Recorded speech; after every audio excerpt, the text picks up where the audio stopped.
the Talk of the Town. I'm Robyn Zimmerman. We're excited to introduce to you Sandra Bowden, who is going to share with us about a phenomenal exhibition that is going to be at St. Luke's Anglican Church on Sunday, March the 23rd. It'll be between 2 and 5.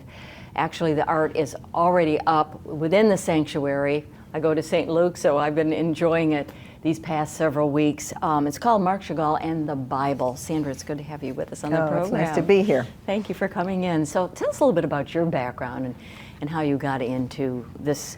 Well, I'm an artist, Yes. painter, printmaker, and very serious about that. But through a lot of my artist friends and organizations, I got very interested in art history and began collecting religious work.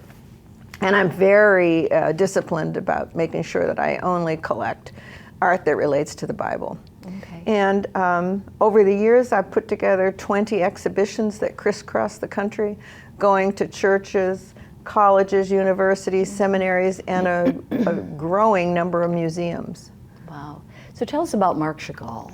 Marc Chagall is probably the most important, certainly the most important Jewish artist that dealt with biblical subjects in the 20th century. He was born in Vitebsk, Russia, suffered through 2 world wars, and has given us an enormous body of work that relates to the Bible. He did a whole series of etchings in the 1930s. It was interrupted by the war, but completed it in the 50s. And then in 1956 and 1960, he created a series of 42 etchings, 42 lithographs. Okay. All of those lithographs are in this show. Wow. So tell us how do you come by? So do you own the entire exhibit? Oh, yes. So yes. you own it and you travel. Right.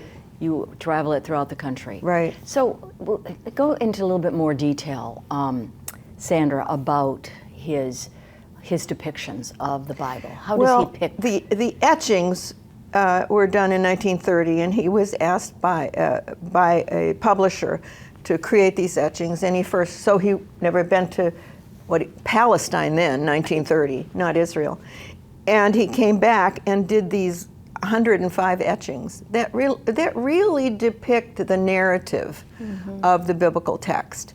And the lithographs focus in more on the individuals, the people. Okay.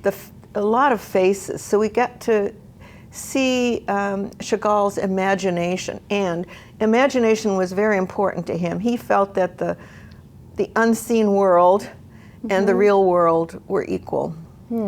The world of the mind, the world of the imagination, and you see that in his work. So the event is on Sunday, March 23rd, from 2 to 5.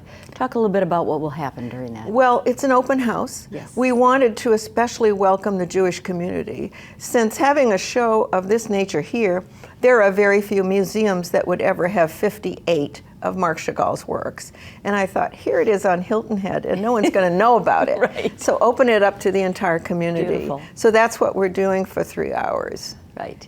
And you have the rabbi coming, and you'll be speaking. At 3 o'clock, the rabbi will speak briefly, and then I'm going to try to cram an hour's lecture into 15 minutes and give you a summary of who Marc Chagall is. So will they be will they all be in the sanctuary? Yes, yes. And then folks, will you be going around and making comments about each of the pieces? I think after I talk, I will, Okay. but I'll be available to help people interpret and see.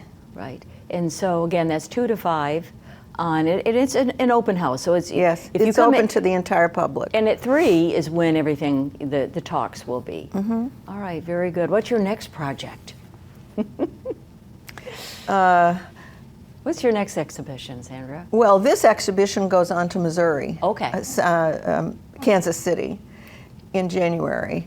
And right now I'm gathering work related to Cain and Abel, Abraham and Isaac, and the crucifixion, the idea of sacrifice. So I'm searching for pieces that relate to that. Fantastic, beautiful. Well, thank you so much for being on our program. And again, the event is Marc Chagall and the Bible. It's an open house at St. Luke's Anglican Church on Pope Road on Sunday, the 23rd. Thanks, Sandra. Thank you.